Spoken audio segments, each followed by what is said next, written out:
வட்டக்கழகத்தின் சார்பாக இன்றைக்கு தளபதி அவருடைய ஆணையின்படி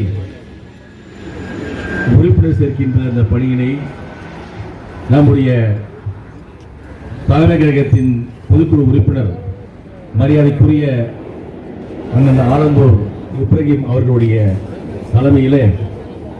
இந்த பணியை இன்று துவக்குகின்ற விழாவாக இந்த சிறப்பான நிகழ்ச்சியை நடைபெற்றுக் கொண்டிருக்கின்ற இந்த வேளையில தளபதி அவர்களுடைய ஆணையின்படி கழக உறுப்பினர்களாக பொதுமக்கள் மத்தியிலே ஒரு சிறப்பான ஒரு வரவேற்பை பெறுகின்ற அளவிற்கு ஒவ்வொரு வீடுகளாக சென்று 5 பேர் நபர் கொண்ட ஒரு குழுவாக நாம் ஒவ்வொருவரும் சென்று நம்முடைய கழகத்தின் சாதனைகளை அவருடைய எடுத்துச் சொல்லி அவருடைய குறைகள் நிறைகள் என்ன இருக்கின்றன என்பதை தெரிந்து அதை குறிப்பெடுத்து அவர்களுக்கு நிறைவான மனநிறைவை ஏற்படுத்துகின்ற வகையிலே அவர்களுக்கு பேசி கழக உறுப்பினர்களாக அவர்கள்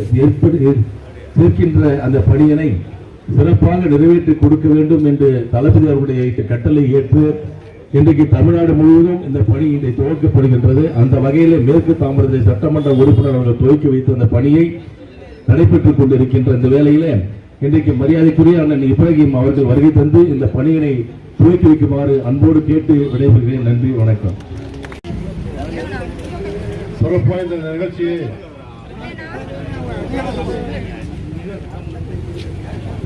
ஏற்பாடு செய்திருக்கின்ற ஆற்றல் மிக்க பகுதி கழகத்துடைய செயலாளர் மரியாதைக்குரிய இந்திரன் அவர்களே, இந்த வட்டக்கழகத்துடைய செயலாளர்கள் மற்றும் இயக்கத்தினுடைய நிர்வாகிகளே, அன்பு தாய்மார்களே, சகோதரிகளே, இளைஞரணி தம்பிமார்களே, உங்கள் அத்தனை பேருக்கு என்னுடைய வணக்கத்தின் நேரத்தில் தெரிவித்துக் கொண்டு இந்த நிகழ்ச்சி எதற்காக துவக்கப்படுகிறது என்பதை மரியாதைக்குரிய அண்ணன் இந்திரன் அவர்கள் உங்களிடத்திலே சுருக்கமாக விளக்கமாக எடுத்துச் சொல்லியிருக்கிறார்கள் என்றாலும் கூட நான் இந்த நிகழ்ச்சிக்கு ஏன் வந்து கலந்து கொண்டிருக்கிறேன் என்பதையும் நான் உங்களிடத்தில் ஒரு சில வார்த்தைகள் மூலம் விளக்கி சொல்லி நம்முடைய பணியை துவக்கலாம் என்று நான் கருதுகிறேன். இன்றைக்கு நம்முடைய உயிரினும் மேலான தலைவர், ஒப்பாரும் மிக்காரும் இல்லாத நம்முடைய மரியாதைக்குரிய தலைவர், உழைப்பு ஓய்வுக்கே ஓய்வு கொடுத்து விட்ட உத்தவர், இந்த தமிழ்நாட்டில் மட்டுமல்ல முதல்வர்களுக்கே முதல்வராக இருக்கின்ற நம்முடைய தளபதி அவருடைய ஆணைக்கு இணங்க இந்த நிகழ்ச்சி தமிழ்நாடு முழுவதும் ஏற்பாடு செய்து நடைபெற்றுக் கொண்டிருக்கின்ற வேளையில் இன்றைக்கு இந்த பகுதியிலே இந்த நிகழ்ச்சி இன்றைக்கு அவருடைய ஆணைக்கிணங்க இங்கே ஏற்பாடு செய்து கொண்டிருக்கிறது. அதே போல இன்றைக்கு